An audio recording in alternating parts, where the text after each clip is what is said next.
Your next patient is searching on their phone. Is your website ready? Today, most patients find dental clinics while on the go, often searching from their phones when experiencing discomfort, urgency, or while comparing providers nearby.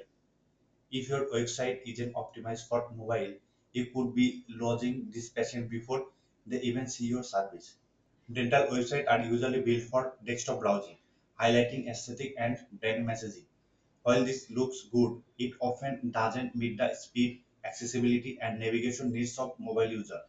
Google recognized this and ranked mobile-friendly sites higher in local searches. Another common issue is conversion friction.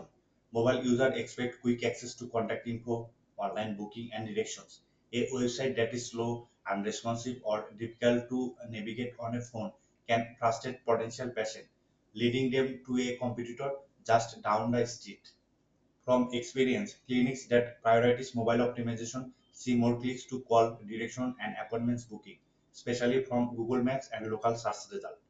This is especially critical for multi-location practices where each clinic competes for visibility in its neighborhood.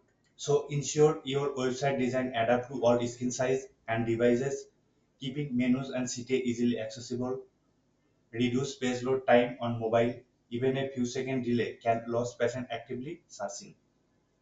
Make sure Google Business Profile and website data are consistent, helping maps and search results correctly display your mobile-friendly clinic info. Mobile SEO is not just a technical detail, it directly impacts patient acquisition, revenue, and local trust. Clinics that optimize for mobile capture more appointments and improve overall visibility in their market. Make your website mobile friendly today to ensure patients can find and book your service quickly. Thank you.